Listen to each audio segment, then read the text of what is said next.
We're live. Good afternoon, good evening, good morning in Australia. Hope you're all doing well. It's Thursday and I am Kristen Thomas. I'm here on supconnect every week on Thursday to interview interesting people from all over the world that stand up paddle and do all kinds of different things with it. Today we have another first. This month is first. Hello, Sarah. I've got a question to ask from you. Always so fun. Thank you for those of you who are regulars. If it's your first time, thanks for joining us. It's fun to do this live. You are welcome to, I love seeing where you're from. Also, you might want to share a question. Macedonia, so cool. Today we have a super interesting young man who I have not met in person, but does some great stuff. World records and has stories and has a lot of meaning behind what he does. So super excited to talk to David. I don't know if it's Haze or Hazy, not sure how to pronounce his name, but he is joining us today from the UK. So it's 8 p.m. So thank you to those of you in United Kingdom, England. I think we talked to an Irishman. There's so many interesting people there. It's kind of late in the evening, but we're so glad to have him. From prison to multiple world records. How's that for a story? You've got many stories. Thank you. So nice to meet you, and thank you for joining me here on supconnect. No, thank you. Really appreciate it. Thanks for the opportunity. How do you pronounce your last name? Haze. It is just Haze. Okay. I tried to make it more complicated than it is. That's what it looked like, but I'm obviously not a Brit. So what part of England or the UK are you from, and where do you reside now? Yeah, so South England, down in sunny old Bournemouth, and the conditions on the water today were perfect. I even took my dog out for the first time, and I think he loved it. He'll Oh, probably say, nice. yeah. Oh, that's great. Another first. And we're going to be talking about a lot of firsts. But taking your own dog out, I love the dog on the water thing. We don't have one right now, but enjoy that so much. So let's start with stand-up paddling before we get into what an amazing life you have had. Where'd you see it first? How'd you find it? Um, when did you Yeah. start? So, I mean, I used to do a lot of surfing growing up. And I remember those, I mean, down in Bournemouth, you don't really get many surfable days. I just remember seeing somebody on a stand-up paddleboard, and it looked like he was just walking across the water. It looked like Jesus. And I was like, what is that? So I had to have a go. And near where I live, we've got Poole Harbour, second biggest natural harbour in the world. We've got 5 islands around, and I just went exploring the islands. And I love the extra sense of freedom it brings, sort of the connection to yourself, that peace, that harmony. I just absolutely fell in love with the sport and just knew it was me. It's like I knew that that's it. Yeah, I'm hooked. Yeah, that's great. Well, you not only found it for yourself, but you've been really sharing and inspiring others through all the different things you do. So, world record holder and done a lot of firsts. You just did one this past month, I believe, or earlier this month in Loch Ness. Yeah, Loch Ness up there. I fell in quite a few times, so I'm blaming Nessie herself for that one. She was not. That's so funny. We do that. I have a training group and we say it's, the giant squid or, it's something underwater. If anybody falls in, we always blame it on a sea creature. So it sounds like you've got the same thing going there. Yeah, it But wasn't.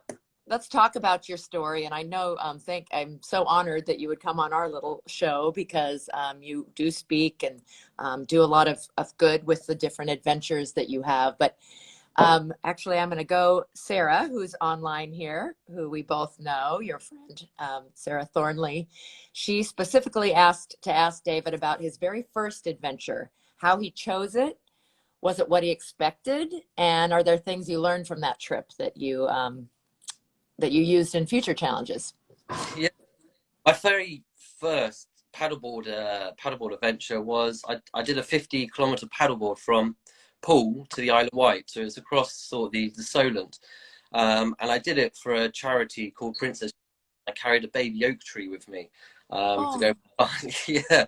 So the whole idea was to get young people into sort of meaningful jobs such as planting trees. So I carried it on there. And the conditions were amazing.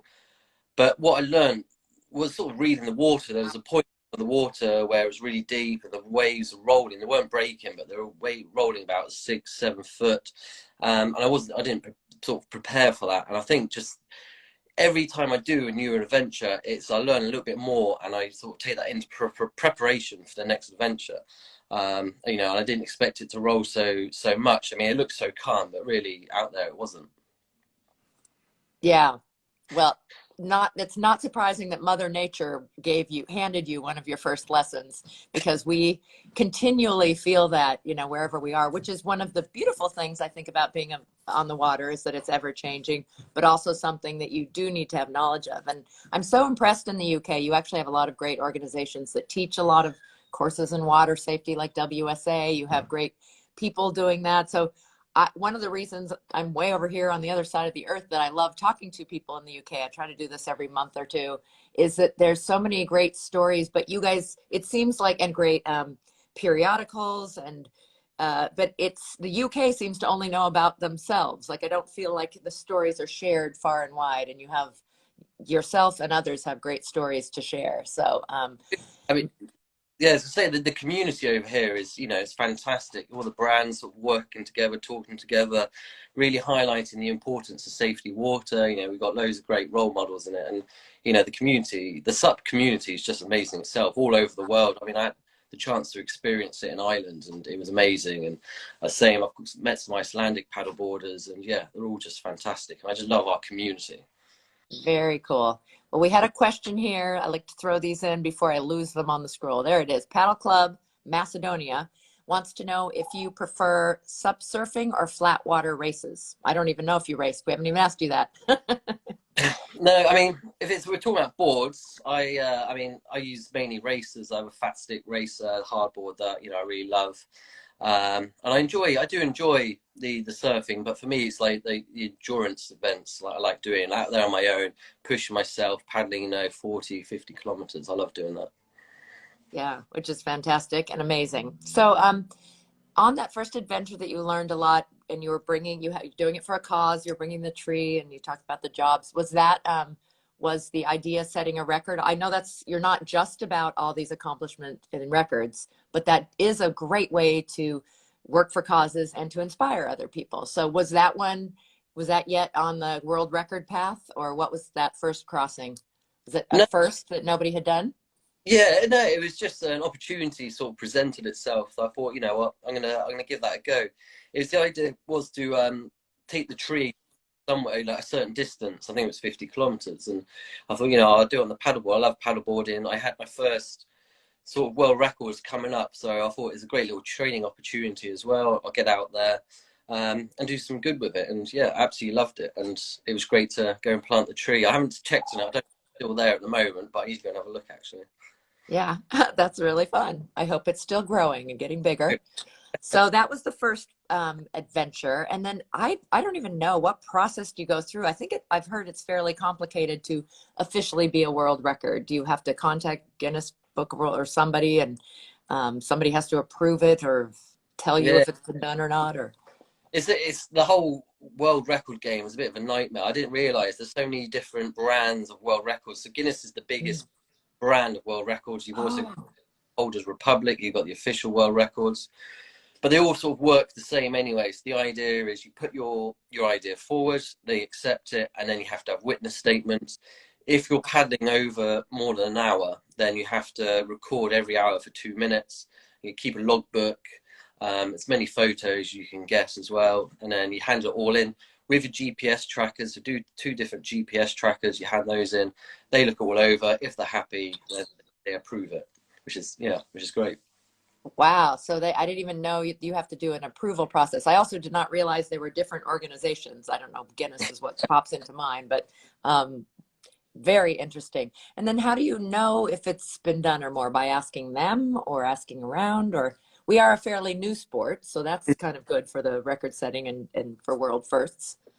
So what it is, I find these. So I've done the longest lakes in the 4 UK countries. So you do your research, you see if anyone's done it. If they haven't done it, you then submit that to Guinness or the World Records Republic, Record Holders Republic.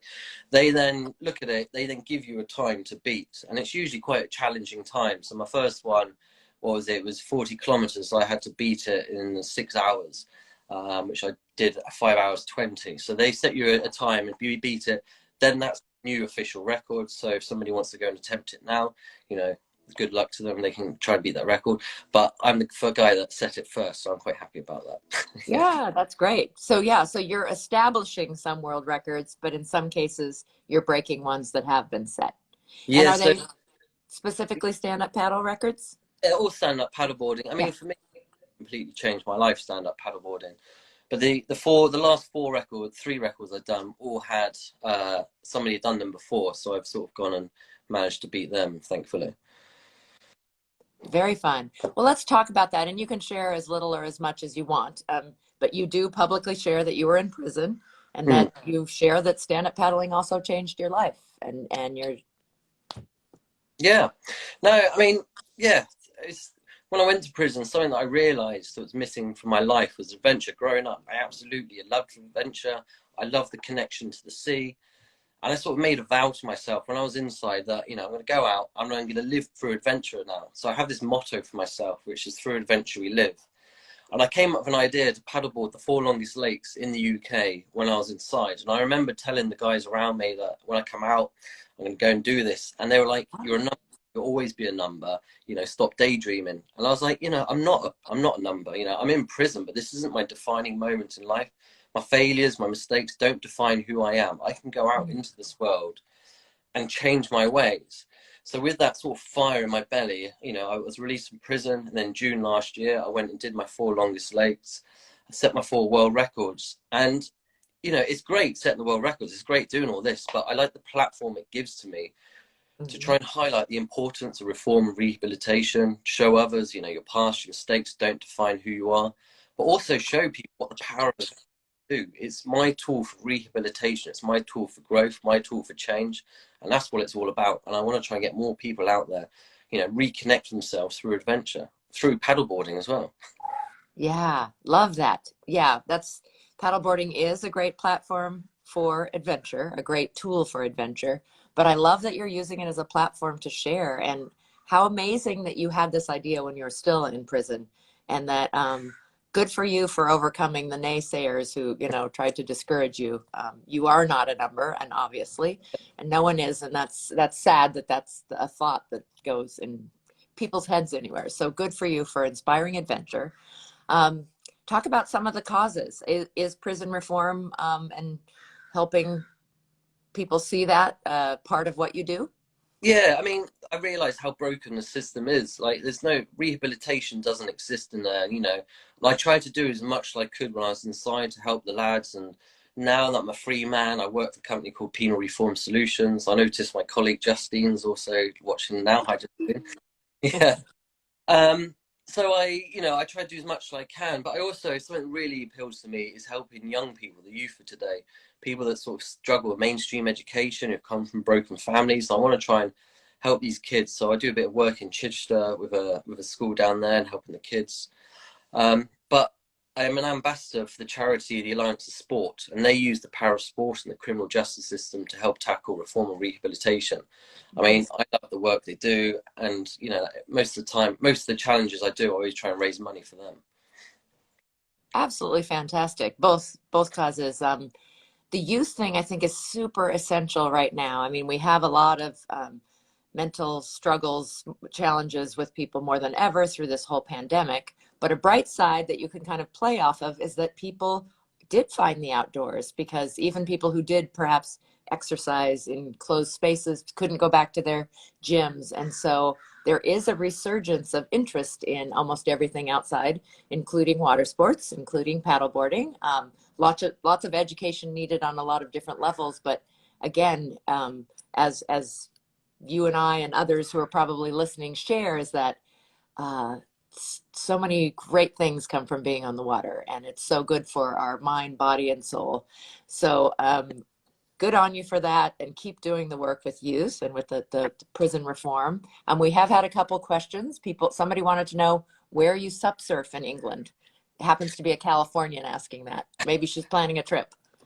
I mean, down in Bournemouth, we do get a little bit of surf. We have a place called Kinridge as well. But I mean, if you're going to do it anywhere in the UK, usually sort of North Wales, the coast of Scotland, or Cornwall, your best places. But the water's colder up there, I would assume. Yeah, I mean it's cold down here as well, but yeah, it is. Wear your Definitely wetsuit. wetsuit. Yeah. Andrea Richardson from Nash, UK, is asking, says you like to paddle solo. However, you could paddle alongside someone that interests you, or would you learn? Wait, I'm sorry, I'm reading this wrong. Or could learn from who would it be? Oh, who would it be if you could paddle with somebody Well, alongside you? a few months ago, I had there's one guy I really wanted to paddle with called Brendan Prince. I don't know if you guys have crossed him. Yeah, the first guy to go around the UK. I managed to do part of the leg with him, so that was that was great. And he's a great man as well. There's some other paddlers we have here in the UK. Charlie Head's one that I'd love to go and paddle with. He's done the Blue Nile, and then there's who's the guy in the US? Chris, the guy who went across the Atlantic as well. I'd love to sit Oh, down. yeah. Yeah, I'd love to sit down and paddle with him and have a beer as well, and just pick his brain. Yeah, absolutely. Oh, great, great. That's a really great question. I apologize that I read that very badly. I scrolled by it. Wow, we've got people from all over, Hungary. So let's talk a little bit about for an adventurer and a world record setter, what equipment do you use? You mentioned really quickly Fat Stick is one brand. Yeah. Hardboard, does it depend if it's a lake or it's a crossing, or tell us about that? I I mean, I prefer my hardboards. Fat Stick have been really good to me, great brand, and they're just great people as well, and everything they do for the sport, I absolutely love them. And when I went to Ireland, unfortunately I didn't have my usual team with me. I couldn't take my hardboard, and I have a tourer as well from them, which I just needed a bit more speed. And then Jake Australia gave me a racer to use, which was a great one. Another company, so when it comes to my leashes, I use a company called Zenway. They have the quick release waist strap. Mm. For me, it's all about the waist straps. I love the quick release. And I think, I think a lot of the brands are starting to go to the quick release straps as well. But I've started Yep. working with a company called Oscar Propulsion. New company, unknown, but what they've done, they've started slitting the blades. Oh, Yeah, so it's interesting. yeah, so they've started working with companies like Red and other companies like that. So all my world records have been done with slitted blades, which helps with the catch in the water. It helps the stability and everything, and it's a really interesting concept that they've done. Oh, that's very interesting. You don't happen to have one sitting right Oh, there. I want to see what no, a no, split blade is. I've got it in my car. No. But it is good. It's on my, if you have a look on my Instagram, Yeah. you can see it on there, and it's really good. And they started doing a lot with rowing boats as well, and they've just had it approved by the British Rowing Association. I think it's going to be in the Olympics in Paris. Is it next year? Oh, Um, cool. Yeah. yeah, it's awesome. Yeah, in 24. How exciting. So I think we've had many discussions on here about equipment and how, because stand-up paddling is relatively new, we grabbed equipment from different water sports, whether, leashes from surfing and maybe the PFDs from canoe and kayak, but that we kind of haven't, think, that still adapted to stand-up paddling and to the different things we do. And I love quick release also, which has been mainly made for whitewater, but as someone who races, for instance, sometimes we have to jump off our board and run up the shore or something and do need to get out quickly. And also the concern about leashes if you do get tangled up, you need to be able to reach it at your waist, or you can't have it down at your ankle Yeah. the way surfers do, because you can't reach it. And actually, even in surfing, they've had some issues with that. So good for you for working with companies that are doing those things and being innovative and Mm. creative. So thank you for sharing both of those. I mean, So, yeah. I was gonna say, yeah, we've had quite a lot of deaths this year from people with the wrong equipment, and people like I mentioned, like Fat Stick, Brendan Prince. They're all sort of trying to make a difference over here. We've got Stand Up Paddle UK, who are also sort of trying to push the message of these quick release, and it's great. It's that whole community feel that we're all trying to look out for each other and support each other, which I Yeah. love. And as we are so small, I think it's really, and people are always coming into this. We want to keep growing and sharing our love and our passion for what we do. The safety aspect's really important. So even though there are situations where maybe we don't need PFDs and leashes, a lot of us try to wear them all the time as being role models, so that, if a picture is taken, That's one of our little beefs with, advertising that pulls a stand-up paddle picture and doesn't show any safety equipment. That makes, for United Airlines or something, then people see that and don't know, who are new. So education is key. You have a shout out from Fat Stick, by the way. Did you see that? We love No, what you do, dude.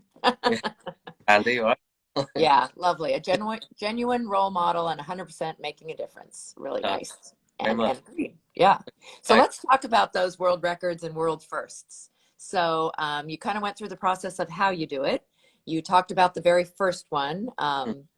And I know you have tons of people here who love you from the UK or just learning about you, but you also have people all over the world. So we don't always know the geography and all. So tell us about where those 4 largest lakes are and doing those and their names and what are Yeah. those 6 records? So June the 14th, I was in Loch Orr in Scotland, which is 40 kilometers, which was my first world record. I then had to travel 300 kilometers to get to the next lake, which is in England on Lake Windermere, which is 18 kilometers. From there, I then got the ferry from Liverpool over to Northern Ireland, where I did my third lake, Loch Ness, which they call an inland sea. And I sort of mentally prepared myself for this lake. It was the biggest lake. If anyone has a chance later, go on the globe, Northern Ireland, Loch Ness, you'll see how big it is. And I sort of mentally prepared myself. And then I met this sweet old Irish lady who then told me all the horror stories and legends. Yeah, like the rolling waves, the lost kayakers, the changing weather systems. I remember being in the middle of this loch, and literally the first time in my life, anywhere I look, I just could not see land around me. And it's such a weird experience. Usually, if you paddle off the sea, you got coast one side, you got the water the other side, and I just couldn't see land. And I remember the weather was changing, the waves started rolling. I just remember this sweet old Irish lady telling me these horror stories. I was like, here we go. But luckily, not me, my radio, buoyancy, everything else. I knew at the end of the day, I'm in a lake. If I get in trouble, I can call someone, I can get to the side. So I did that. And then I remember having a pint of Guinness as I was waiting to leave Northern Ireland. And I was just thinking to myself, at that time, I set 3 world records. It's the proudest achievement of my life, especially as I've just been out of prison for a year. I was thinking I could stop now, give up, there's no need to carry on. And I was just thinking, I used to quit easily before, and that's what got me into trouble. I was like, no, you set a task to yourself when you're in prison to go and do 4 lakes in 4 days. Get on that ferry and go to North Wales. And I did Lake Bala, which was 12 kilometers. I had to go to the end and back.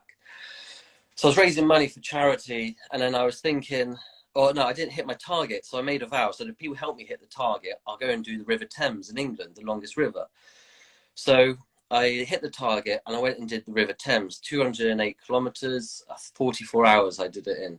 I didn't sleep for 38 hours. I just paddled. I was going to try and do it in 36, but I didn't take all the locks. So all the locks, I had to walk out because the boats go through. I had to walk out as a paddleboarder. Yeah. And I remember this is why I do these challenges. And there was a point where I brought my ball out of the water, nearly snapped the fin.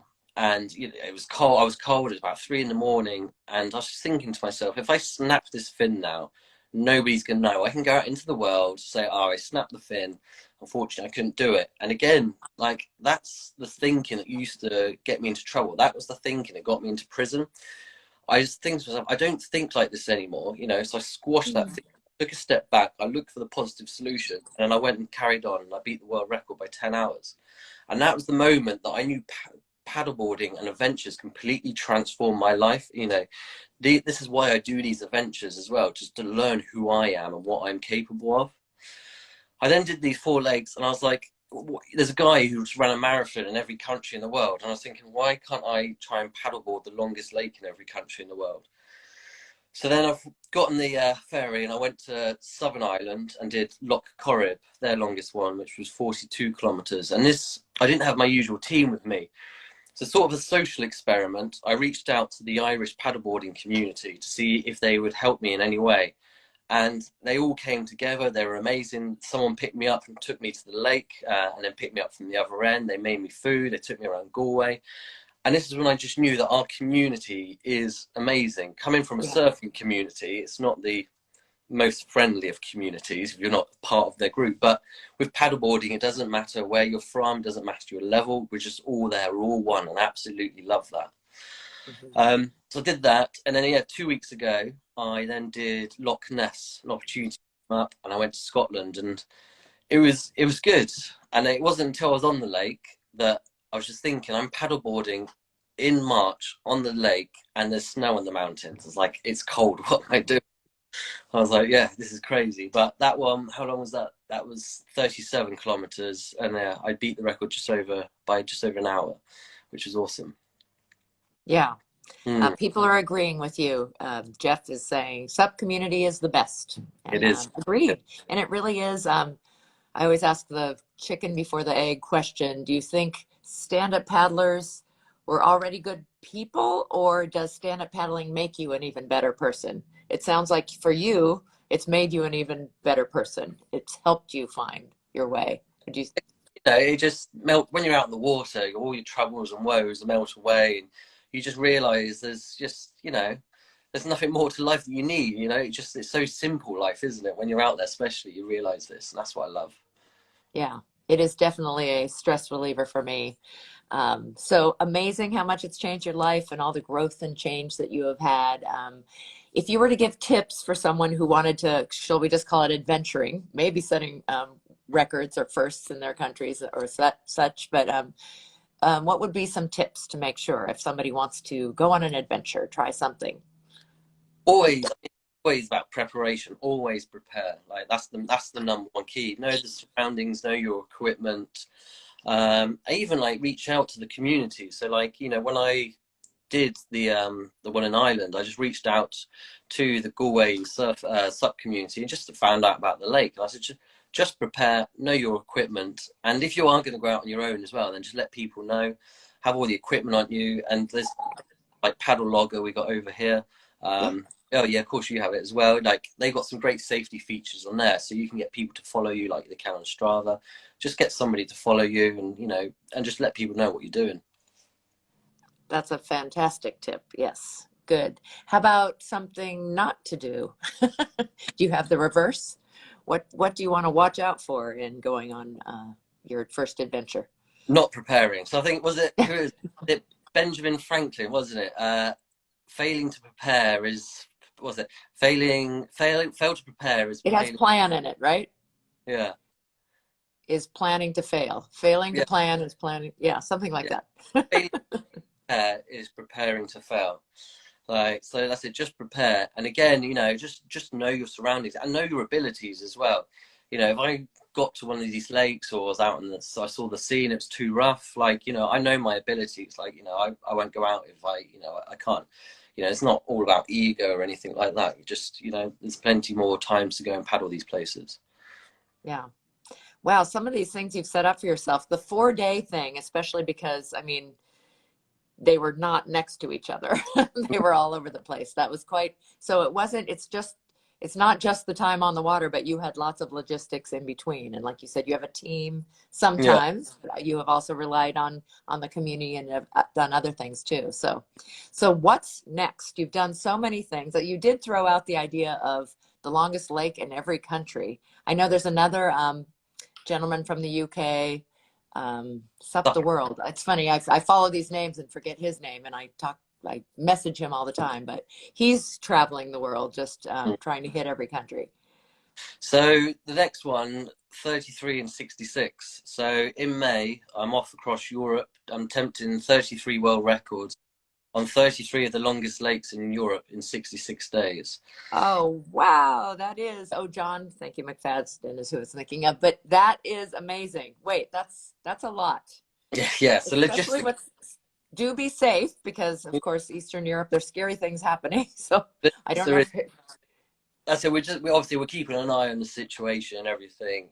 So hopefully it's all goes well. Hopefully that sort of settles out. But yeah, we've done that. And I mean, after that, there's lots I've got on my list.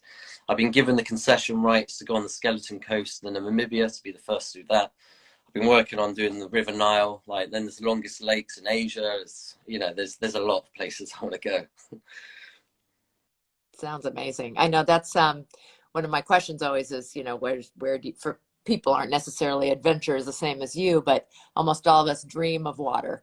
And any Mm. water, we try to think of how could we paddle that? And you see pictures of amazing waters around the world. And good for you. That's a very exciting adventure. Say again when you're taking off on that. 9th of May, Portugal. I start in Portugal. I go in Portugal, France, Portugal, Spain, France, Switzerland, Italy, then around into Eastern Europe, then up into Scandinavia, and then I finish in Holland 66 days later. Probably a very broken man. Well, do take care of yourself, but you seem to be a very fit and healthy young man. So, but that's super exciting, and we look forward to following you. Hopefully, everyone saw David's Nomadic Paddler is his Instagram. Be sure to follow that. That's the best place, probably. Yeah, yeah. Thank you.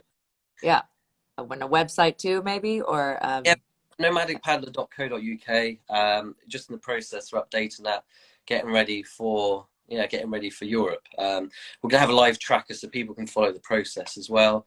And if anyone, I saw the Hungary and is it Macedonia? Obviously, if those people happen to be by the lakes, then more welcome to come down, paddle as well. We will be in both those countries, so it'd be great to meet people, meet the community. oh, nice. Well, Oh, yeah. that's fantastic. And you're getting invitations. Come to New Hampshire in the US for some great paddling and hospitality. Nice. Jeffrey, who I interviewed last week, is inviting you over. So that might have to be a future one. The US, it's a big place, but US, North America would be a good place to paddle. You've got loads of nice lakes over there, haven't you? There are in many states, yes. And lots of ocean too, of course. So you've had such a focus on the UK. You have a big adventure plan going outside. Have you paddled outside the UK, or has the focus been all on your lakes there so far and No, crossing? I've done Spain, I've done Morocco, but never. I mean, I've paddled for about 7 years, but it's only since I've come out of prison that my paddling career has just really taken off. That I really just throw myself into it. I mean, it's what gives me drive, it gives me purpose, and as I said, it's what completely changed my life.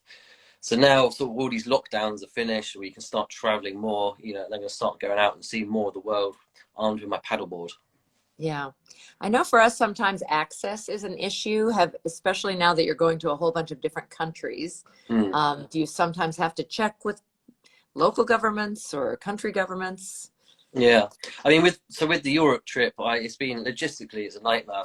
I've had to contact, all the embassies, the government, our tourist Wow. board, then all the lakes. A lot of these lakes do have, people that sort of look after them, so I have to get permits.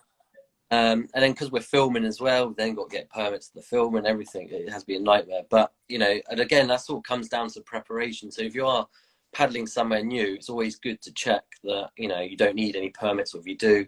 So with the River Thames, I had to get a permit from the environmental agency, and I have to keep it on my board. So again, stay safe and make sure that you're abiding by the laws and rules. Of course, yes. So Sarah, Sup Junkie, wants to know if you're using your inflatable for the 3366. No, I mean, I've got my rigid from Fat Stick. There might be something else in the pipeline coming out, which I will share. But I will stick to the rigid, and rigid on the long ones, and I think an inflatable on the smaller ones.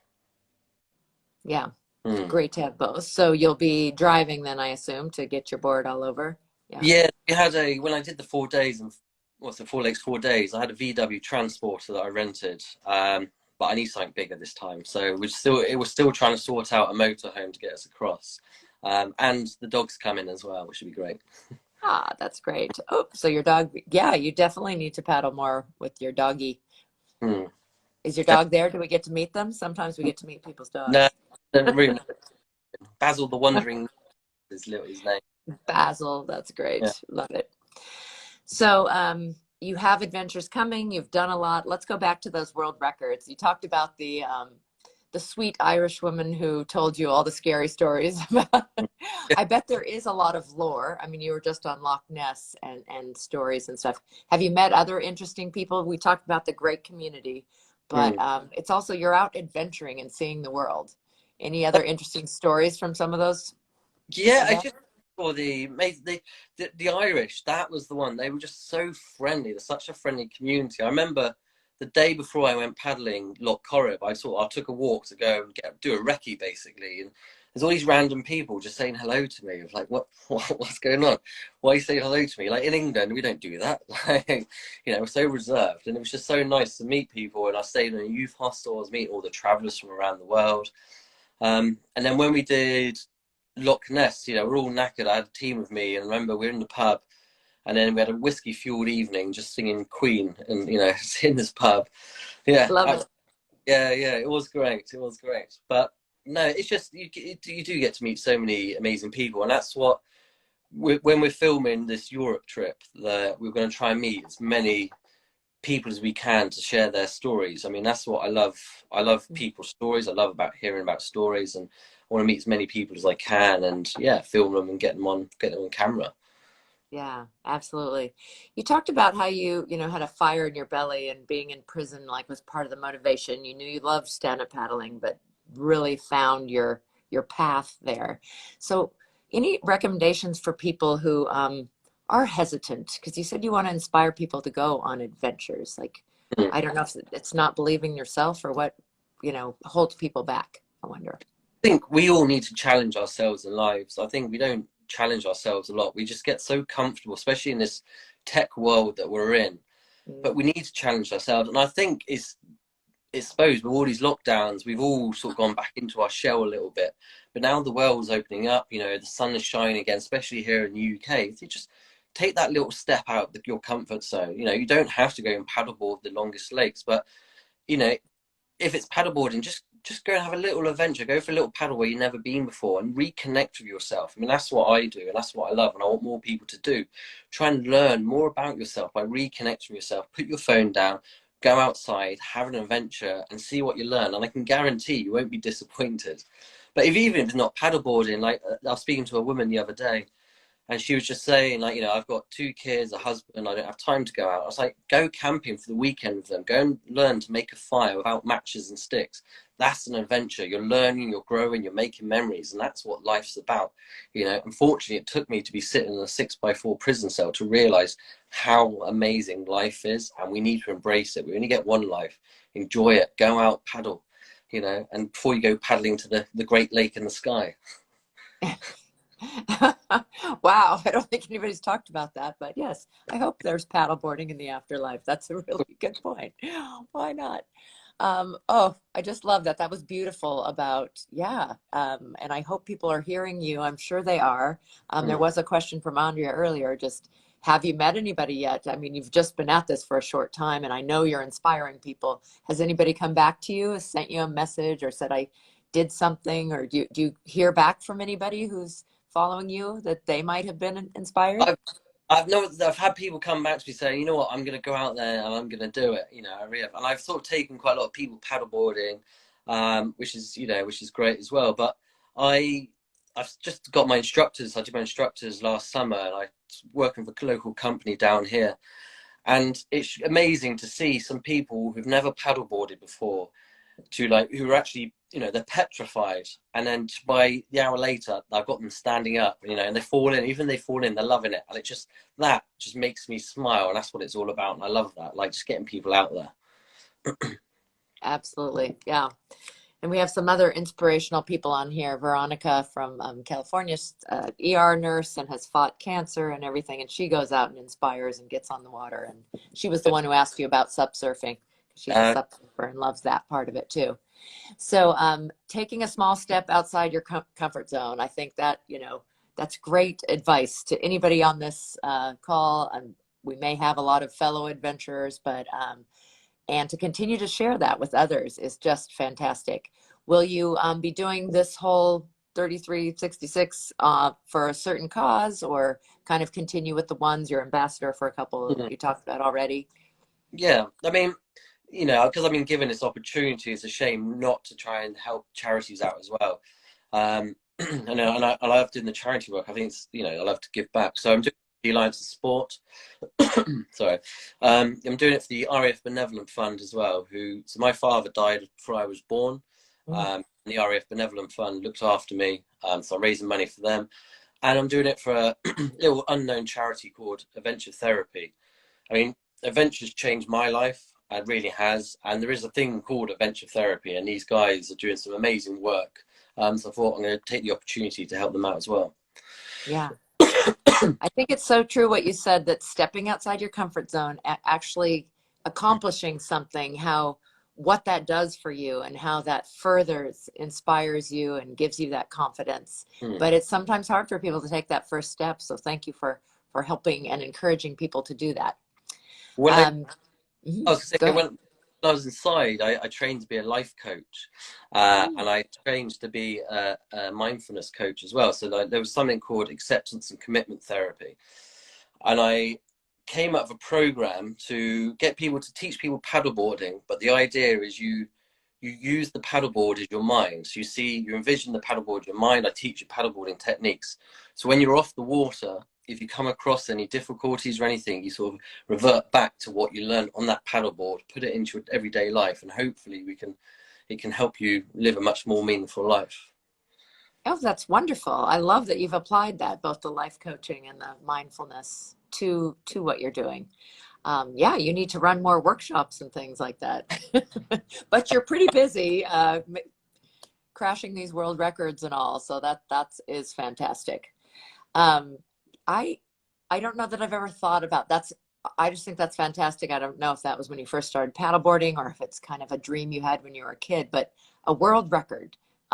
Was that part of the inspiration when you were incarcerated in prison? No, I never thought I would have at least one world record. I really didn't. Um, and like when I did the 4 legs, I didn't even think I would get the 4 world records. But I just so determined and driven to do it that yeah, I had to do it. And when I came up, when I finished the 4 legs, I just shed a tear of happiness and joy. It's like just over a year ago, I was sitting in a prison cell in lockdown, and here I am in North Wales, surrounded by mountains with 4 world records under my name. Yeah, it was fantastic. Absolutely fantastic. We need to make a or maybe documentary. Are you getting this stuff filmed? So Yeah, but with a 33 and 66, we've got a documentary crew now, which is great. So we're gonna filming that, getting that out, and yeah, we've got some good. involved with it as well, which is great. I know Brendan's he's going to be getting involved with it as well, which is cool. Great. Love that you're going to continue to share the stories in different ways. Yeah. Mm. Um, and there's of course great magazines like Sup M and The Paddler and other ones in the UK too that hopefully you're getting good press on because I know people love hearing and reading these stories. So absolutely continue to inspire, David. Thank you. Um, yeah. Anything else about paddling? You've shared some great stuff about why you love it, what you do, the whole adventure thing. Anything else about stand-up paddling or any advice just generally in getting going or why somebody should do it? I think if you're new to the sport or if you haven't actually got paddleboard yet or and looking to get one, my advice is just, contact the companies that you're looking for. Don't skip out just because a paddleboard is £100. That probably means it is not a very good paddleboard. You should be looking about 400 to £500 over here for a decent quality paddleboard. But there's so many great brands, and I've mentioned Fat Stick before. Like they're a phone call away or an email away. Just talk to them. They'll talk through. Then they won't try to sell you anything. They just answer your questions, and I think that's what I love about Fat Stick, but and all the other brands as well. But yeah, just do your research if you're going to start. Let's get into paddleboarding. Great. And our listeners have a couple more questions. And you're going to have to translate this one. How easy is a nose 360 on your fat stick board? I'm not sure we use that term, so I'm not sure what that is. I haven't done the 360. I've done the tail 360. Um, A uh, nose 360, is that walking to the front and spinning it in a pivot turn? yeah, pretty much. Yeah, Wow. yeah, I can't say I've even attempted that before. yeah. Tail No, from the tail, yes. yeah, I've done tail. Yes, I've done a nose on a couple of other boards, but not on that one. Oh, Yeah. wow. Okay. You guys are into the tricks in the UK. Love it. Love it. And Sarah wants to know how many people are on your team that you're traveling with for the 3366. So my girlfriend's coming, and then Basil the dog, and then we're just still sort of thinking at the moment. It's probably four, I think, in the film crew. I'd rather keep it smaller and remote. I'd rather it just be me and the girlfriend and give us a camera to go out. But these guys are funding it, so I let them do what they want to do.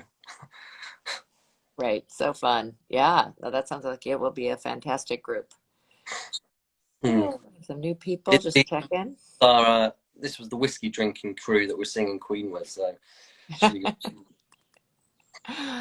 I love that story. I want to join you for one of those. You do need to come paddle here so we can do that. So we can drink and talk story. Try it, KT. Thank you. Oh, Sarah's so funny. I have one of her t-shirts, and I said, can I do Sup Junkie USA since you're UK? Uh, I feel like we're kindred spirits in loving this so much. So great adventure. We wish you the most fantastic journey, a wonderful time, a great launch in May. We're all going to be following you. Thank you, everyone who is listening. yeah, This is live, but it gets recorded right away. It goes to IGTV on Supconnect's channel, and then we'll work on the recording and get it out to YouTube. So it will be on Supconnect and mine, which is KT Outside. I love the adventure idea too, and so excited to meet you, David Haze, and thank to follow you as the nomadic paddler you. really becomes nomadic and goes traveling around Europe. Can't wait. Can't wait. That will be May through, how long do you think you'll be doing all 60 those countries? plan, yeah. So 33 lakes in 66 days. That's a Yeah. lot. And, Yeah. but if anybody can do it, you can do it, right? Thank you. Yeah. Hope so. Yes, yes, Definitely. yes. We also have a Facebook group for SupConnect Live. So welcome to share pictures there directly, or let me know and I'll put them there. Be fun to see you launch and kind of follow that too. Like you said you're going to use Paddle Logger and Strava, or Yeah. Paddle Strava. I'll be having. Yeah. Then I have my little GPS as well, which I'll put the link on my social medias for people to follow. great, super fun. Well, great to meet you. Excited about all you have done and more excited about what you're going to do. Thank you very much. I appreciate your time. Yeah. Take care. Great meeting you. Bye. Thanks, Thank you. everybody. Bye. Bye.